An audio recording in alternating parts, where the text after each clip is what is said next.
Hürmetli vatandaş, bugün leksiye, isapta leksiye, lekin muhakeme kılıp bakayım şu bir haftalık bulup ötken haberler ve oturuğa çıkan siyasi hadislarını vatandaşım. Bugünkü islahı 2024 yıl 12. ayının 22. gün hepteki yekşembe vatandaş. Biz müşahap deyişidi, bir hep deyişidi ki siyasi hadisler qaraydigan nazar taşlaydigan bolsak 12. ayının 8. günü degendek Suriye'de müstabit hakimiyet Beşer Asad hakimiyeti mağlup oldu, ağdırıldı. Bu ağdırışqa Uygur kurallık Uygur cəngçiler qatnaşdı. 12. ayının 15. günü Amerika Avazının sayıtıl programısı Uygurlarının yoki Uygur cəngçilərinin qolu kural alğanlığı doğrusunda normal haber ilan qıldı. Yani şu günü mesela 12. ayının 15. günü Angliyanın Dağdar Gazeti de Telegraf Gazeti Uygurlarının Suriye'de urushqa qatnaşqanlığını, mesela bu urushda g'alaba qilganligini, ya'ni Suriye müstabbit hakimiyeti Beşer Asad'ın ağdırılışı ve Beşer Asad'ın ağdırışı Suriye'deki öktişi Suriyelik kurallıqlarga hemkarlaşıp Uygur cəngçilərinin bu urush qatnaşqanlığını xəbər qıldı vatandaş. İki taraflı haber mesela Amerika Avaz'dan haberi. Onun keyin de Telegraf Angliya Büyük Britanya'nın Dağdar Gazeti de Telegraf ilan kılındı. Ardı 7 gün, 8 gün öttü vatandaşım. Her gün digidek bu doğru bitiyek bu video filmni görüp duruvatkallarına sahne mesela bugünkü saat bugünkü 22. günü geçe hesaplaganda vatandaş Uygur cəngçiləri kolları kural aldı mavzuluk video film 12. ayının 15. günü ilan kılındı. Bugün 12. ayının 22. günü bu video filmni görgen kişiler 2 milyon 400 bin. Tünügilletin aldık kündü 100 milyon adam görüp durdu bunu. Ende bugünkü günü 22 günde 2 milyon 400 bin. Bunun inkas yazgalı 16 bin 131. Anda yaxşı dep maqtağalla 44 bin. İngiliz tillik video film, bu benim sizler e'tibar vatandaş. Hazır bu doğru bunu tercüme kılıp mı bir adam oturuğa çıkarmadı. İngiliz tildeki bu haberini tercüme kılıp mı bu İngilizceni biladigan bir Uygur mu işlep onu oturuğa elip çıkmadı. Onun sebebini özürü bilisi gerek vatandaşım. Benim bu işe bu adısı kızıkkının baştan ahire kızıkıp geldim ve 3 katım bu doğru leksiye sözüldüm vatandaş. Bunun da 80 yıl ilgili, tahminen 80 yıl ilgili 1945 yılı 4. ayının 8. günü Uyguristan'ın şimal ülkesinde götürülgen inqilab. Yani 45. yıl 4. ayının 8. günü kelgen Uygur Milli Azadlık Armiyası kurulgan günüydü vatandaş. Her yıl hatırlap kelivatımız bu küllerini. Mesela bulup mu radyo bunun ahmet verip her yıl yadlap kelivatıdı, her gün yad etip kelivatıdı, hatırlap kelivatıdı. Şu vaxtdaki Uygur'un armiyası, askeri kısımlarının sani vatandaş keyinki torbetlerini aktırıp görsenler tapalaysılar 100 bin kişilik koşun, 80 bin kişilik muntazam armiya, piyade kısımla 20 bin kişilik atla koşan vatandaş 100 bin kişilik. Stalin bilen Mao'nun birleşip bu armiya ne, bu inqilab ne, müstakil kurgan devleti ne Uygurlarning. Setvetdi vatandaşım. Xalqaro siyosiy sohada Stalin mavzudan birlashib setib, Stalin mesela xalqaro sohada setvet deganda uning e'tirof qilinishi kerak bo'lgan huquqini Uyg'ur davlatining Stalin setvetdi vatandaşım. Keyin Stalin bilan mavzudan birlashib 1949-yili 1-oyning 30-kundagi Shibey po'shig'inida Xitoyning mustamlikchi armiyasini Uyg'uristonga, ya'ni Shinjongga qanday ilib kirish to'g'risida suhbatlashgandan keyin bir yil Rossiya transport, aeroplan transport, mashina, harbiy mashinalarni chiqarib, Xitoyning askariy qismlarini mustamlika Uyg'uristonga boshlab kirdi va Xitoyga mustamlika qilib berdi. Bunun beşi, mesela keyingi vaqtda bu 1950-yili 2-oyning 20 bu 14-kuni tuzilgan Rus-Xitoy shartnomasida qayd qilingan mazmunlar va buning oldi keyinda ishlangan xizmatlar vatandosh. Stalin bilan mavzudan birlashib Uyg'urning bu milliy ozodlik armiyasi siyosat xarakterlik yo'qotish. Ya'ni bu milliy armiyani 5. korpusga aylantirish. 5. korpus degan so'zning ma'nosi asli bu atalg'um balki İspaniya, G'arb davlati İspaniyada o'tirg'i chiqqan bir ism. Masalan, buning ma'nosi aslida bu kishilar bir davlatning ichida edi. Bir davlatning ichida siyosiy ko'z qarashi o'xshash emas, siyosiy hokimiyatga fikr bor. Shuning uchun qo'liga qurol olgan odamlar hergiz bularning mustaqillik ideyasi yo'q, mustaqil bo'lish ideyasi yo'q.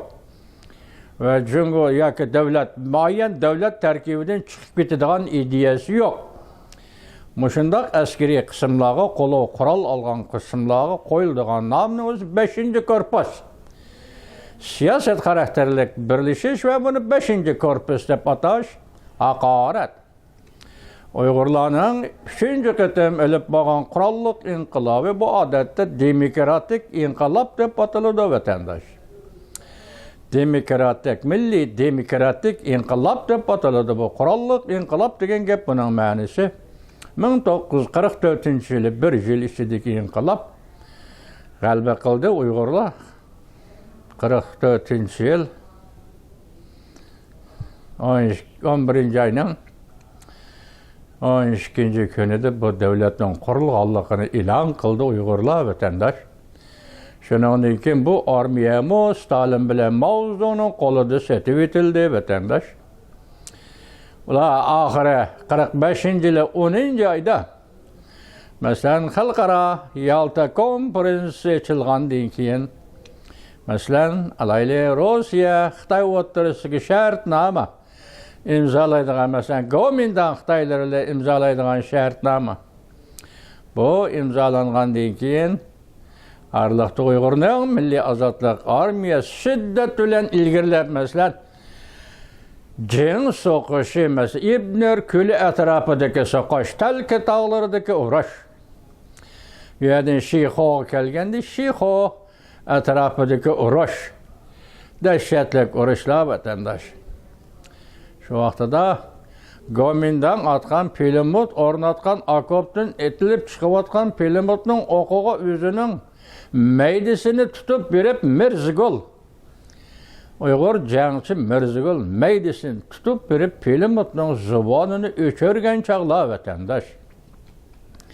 Uyg'urning qizi Rizvangul yarador bo'lib, putini so'rab yurib, arlab yurib, yarador bo'lgan jangchilarning yarasini tangan yillar vatandosh.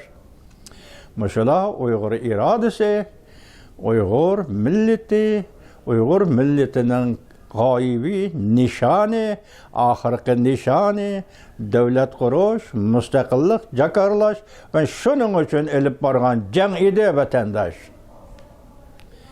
Ahir başta aytdik, Yalta konferensi, Moskva konferensi tufayli bu armiya 1945-yili Uyg'urning milliy ozodlik armiyasi Manas daryosi bo'yida to'xtatildi. Manas daryosi va Manas shahri Urumchiga 50 kilometr. Askeri kısımla 50 kilometr nerede to'xtatildi. Urumchi shahri kirdi degan gap mustaqillik, jakarlash, mustaqillik e'lon qilish degan gap vatandosh. Stalin, Mao Zedong, yani xalqaro kuchlar birlashib Uyg'ur milliy ozodlik armiyasini 1945-yil 10-oyda Manas daryosining bo'yida to'xtatdi vatandosh. Shu tarix, shu kunlarga endilikda hozir 80 yil o'tdi. Hisobda 80 yildan keyin Uyg'urlar qo'liga qurol oldi. Arab yarim orolida, Suriyada.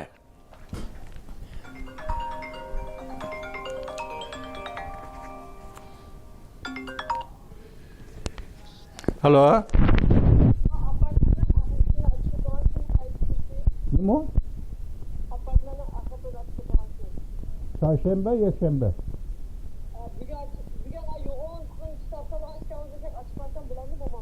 Bugün nima kunga bo'ladi? Akashga chiqasan bo'ldi bo'ladi istasan.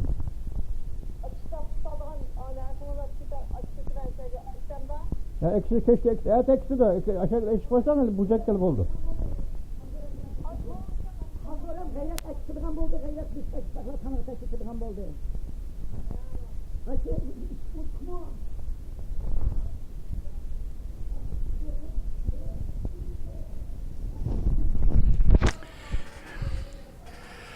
Kechiringlar vatandosh, qayerga kelganda?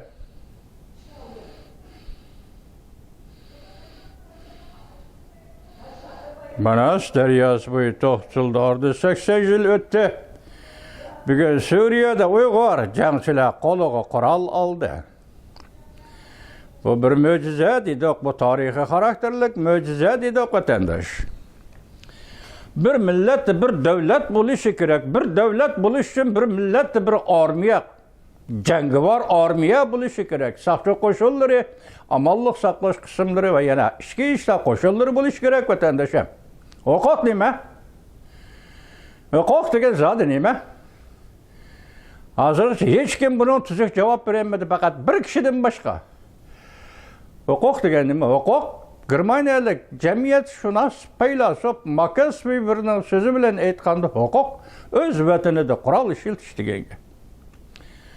3 yoshlik bola ko'ydirildi. 2022-yili 11-oyning 24-kuni qamal qilingan binoda 3 yoshlik bola ko'ydirib o'ldirildi.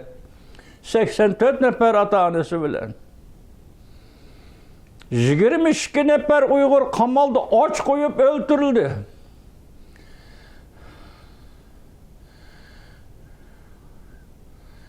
2015-yili mi?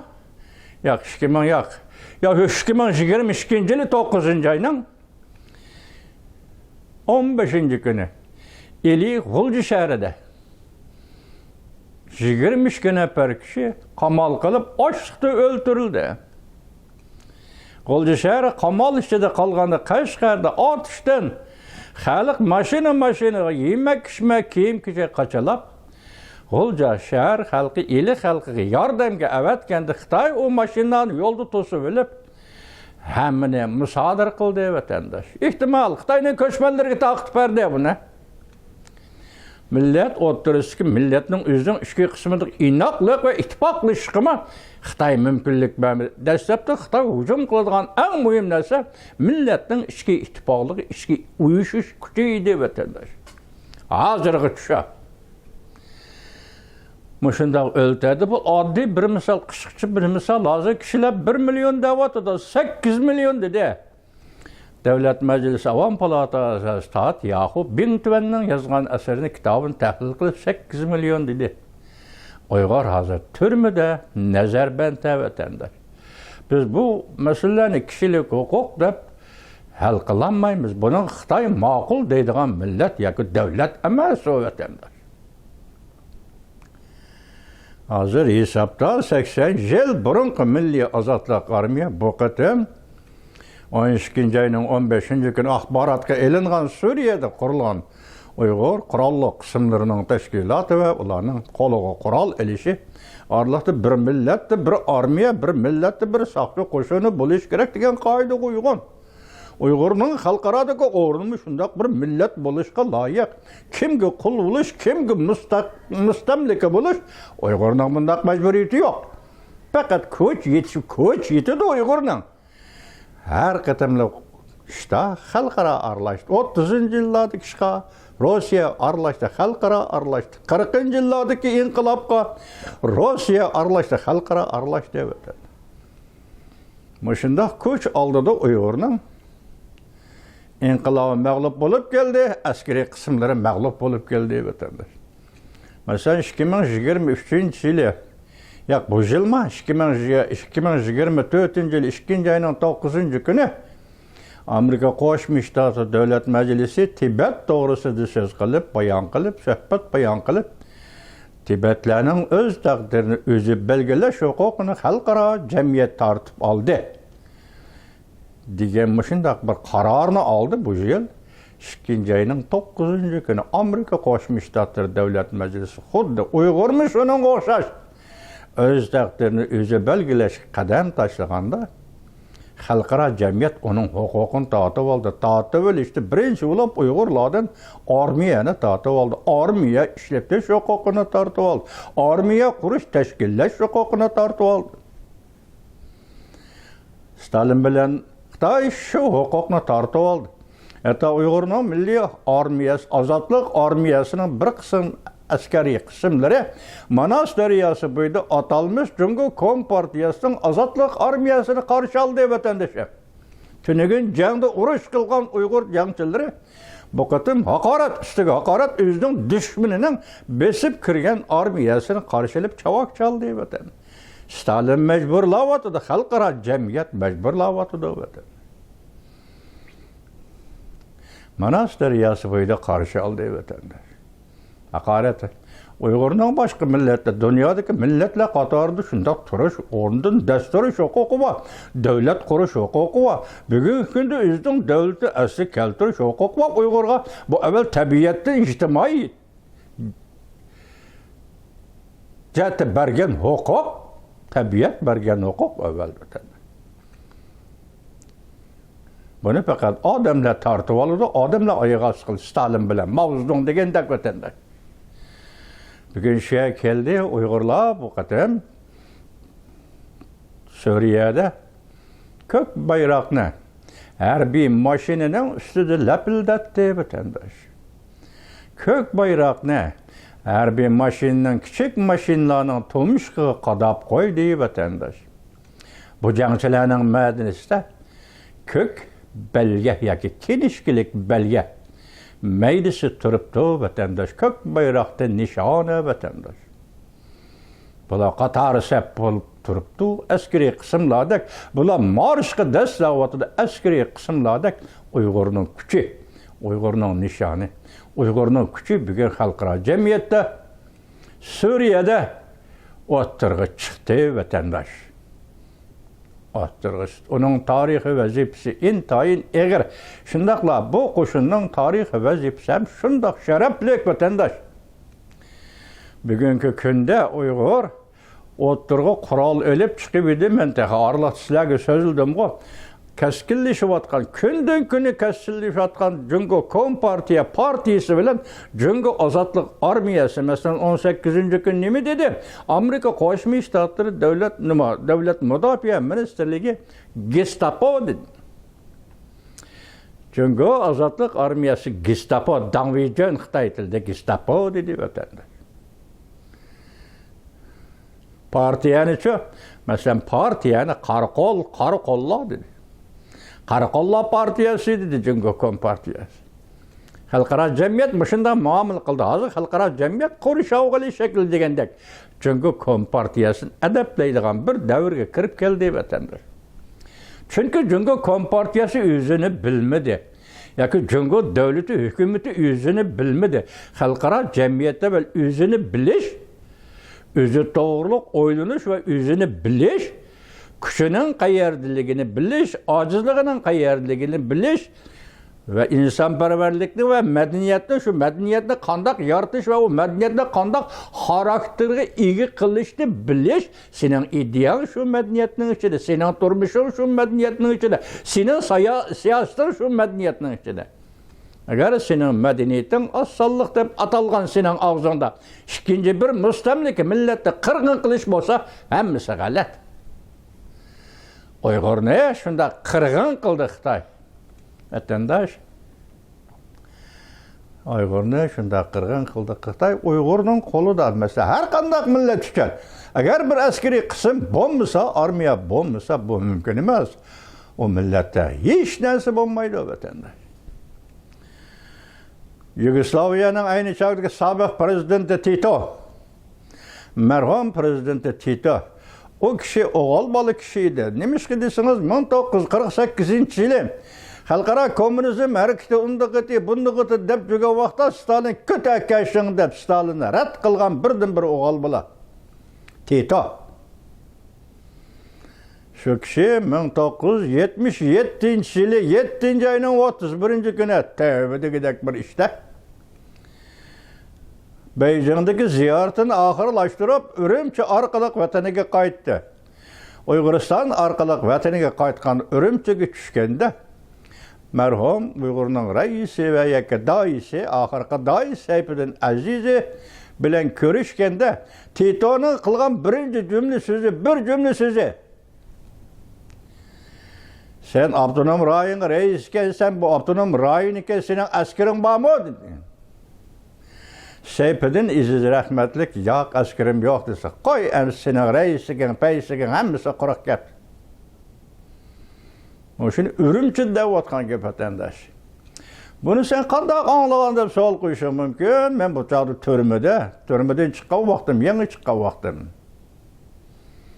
Keyin jamiyat Uyg'ur ziyolilari, oliy maktabdan ziyolilari orqali men bu gapdan xabar topgan edi vatandaş. Tito nima dedi shu vaqtda? Askaring bormi, sening huquqing bir tiyin dedi. Yugoslaviya şu vaqtda boshdan tortib Uyg'uriston masalasiga, masalan 1948-yili Stalinni rad qilgan vaqtida bir og'iz so'z qildi vatandaş. Tito, sen Uyg'uristonda qo'zg'ading, inqilob, ya'ni bu inqilobni setib etding. Nima deb kommunizm harakati, u harakati deysan? Uyg'urning inqilobini setib etding, Uyg'urning davlatini setib etding. Ya'ni kommunizm harakati sana Stalinga. Bu xabar qanday e'lon qilindi demsiz? Bu xabar nayt kechikib e'lon qilindi. Qachon? 1959-yili Yugoslaviyaning Bolba gazeti Yugoslaviyaning buni 48-yil so'zlagan so'zi 59 bo'lsa 10-11 yil ichidan keyin e'lon qilib, shundoq dedi Bolba gazeti. Jungoning doisi mavzuning birdan bir to'hpisi Şinjan degan zaminni qo'shib oldi degan bir jumla. Mush jumlani so'zlab oxirida Titoning Stalinga nima deganlarini Xitoylar nashr qilingan Senko shoshi deydigan bir gazeti var. Foydalanish xabarlari. Buni shu vaqtida e'lon qilgan edi vatandaş. Şu vaqtida e'lon qilgan edi vatandaş. Ya nima demakchi Tito, reis bo'ldi, avtonom rayonga askaring bormi? Mana shunday gap bugun hozirgi dunyoni ko'rib turibsiz vatandaş, hozirgi dunyo endi siyosatda qaysi yerga ketyapti, qaysi yerga turyapti. Sizning bilish doirangizni, bizning bilish doiramizda shunchalikli so'zlayolmaymiz. Ko'p qismini narsani biz bilmaymiz, sezmaymiz vatandaş. Taxtlanmaymiz, biroq bugun Uyg'ur siyosat sahnasiga chiqdi. Uyg'ur bugun siyosat millatiy bo'lib o'tirg'i chiqdi. Yaqinda Turkiya parlamentida bir nafar siyosiy arbob shunday debdi. Uyg'urlar chet elga chiqib, dunyoning har qaysi joylari, davlatlarda ara Uyg'ur jamiyatini qurib bo'ldi. Uyg'ur jamiyatini qurib bo'ldi. Buningdan Turklar g'ururlansa bo'ladi degan bir jumla gapni qildi vatandash radioda ko'rdi. Hazır Uygurlar dünyanın her qaysı joylarida, her qaysı davlatlarda Uygur cemiyetini kurup oldu. Hem Uygur cemiyeti sifatida Uygur siyaset devri qadam koydu. Hem şundaqla tünügün 12. ayının 15. günde telegraf Angliyanın telegraf gazetede ilan kılınışında Uygur jangchileri Suriye'de koluğa kural aldı. Bir siyaset milleti buluş, siyaset milleti degen sözün manisi to'xtamaslik, daimiy kurash qilish, davomlashtirish. Herkes to'xtamaslik. Bu gapning ma'nisi Germaniyalik faylasuf Hegelning millatning ro'yi degan nima deganga bergan bir jumla so'zi maqsad va nishon uchun to'xtamay kurash qilish. Bu milliy ruh. Hegelning qalamida milliy ruhning ma'nisi mana shu. Maqsad uchun va nishon uchun to'xtamay kurash qilish. Bu milliy ruh. Bugun siyaset milleti, siyaset adamı, siyaset cemiyeti, Uygur cemiyeti hazırlığı to'xtamay qarshilik qilib keldi Xitoyga. Şuna bugün Uygur'un millet royu ve Uygur'un cemiyet kuruş royu xalqaro cemiyette muşundaq şekillendi vatanda. Bugün Uygur uçuğunu aytqanda bir bütün milletke aylandı. Onun nişanı fakat devletini asli keltiriş. Bir bütün mükemmel bir milletke aylandı. O siyaset sahasında hem şundaq, medeniyet sahasında hem şundaq, millet, bir etnik grup, bir millet, bir menfaat grubu. Siyasi sosyolojidagi en asaslık mavzu. Bir etnik grup, etnik millet, etnik menfaat grubu. Uygur ana şu yerga yetdi. Şu cemiyetga yetdi. Bugün biz Suriyadagi qo'liga qurol olgan Uygur'un azamatlarini tebriklaymiz. Bunun ahmiyeti dünyada hazır. Cunguga qartilgan ahmiyeti. Cunguga münasebetlik ahmiyeti intayin zor bu işten vatandaş. Ben tüm dedim bu partiye bile armiyası da hazır Cungu'da kuraşın başlanışı evcelişi mışı dereceye yetti. Azı işki kuraş, kırvatısı, sözdavatımız anlavatısılar. Mışı payette Uygur koluğu kural aldı degen sözün manisi Cungu üçün aytqanda nemeden direk verdi. Cungu kompartiyası aytqanda nemeden direk verdi. Cungu'nun işki vaziyeti terakki qilib mışı çekki yetkende yana nemeden direk verdi. Aval bunu Cungu kompartiyası bildi. Bunun ahmetine nemi ekanligini Cungu kompartiyası bildi vatandaş. Şuna vatandaşlarımızın bu yaş yigitlerinin tallığa yolunun doğru ekanligini, intayin doğru ekanligini kollaymiz, kollaş bilen billah biz Amerika Qo'shma Shtatlar bu büyük devletinin bu meseleyi bir mesele sifatida doğru meydanda muamele qilishini yoki insonparvarlik, evvel odamgarchilik meydanda muamele qilishini Uygur'a hazırlıkça şundak bulup geldi, şundak muamele kılıp geldi Amerika Qo'shma Shtatlar. Ming rahmat. Biroq bu ahval endi Uygurlarning qo'liga qurol ilishi favqulodda ahval. Şuna Amerika Qo'shma Shtatlarning bu ahvolga ham Amerika Qo'shma Shtatlar bu davlatning axloqiy, insonparvarlik, odamgarchiligi, ya'ni halok bo'layotgan, Xitoy halok bo'lishga majburlagan bir millat Uygurning bugün kolu kural elişi Amerika Qo'shma Shtatlarning yaqindan diqqat qilish va yaqindan ko'ngil bilishini umid qilamiz. Vatandaşlar. Bugungi sizlarga muhokama shaklida, xulos shaklda so'zlaydigan so'zimiz matmush.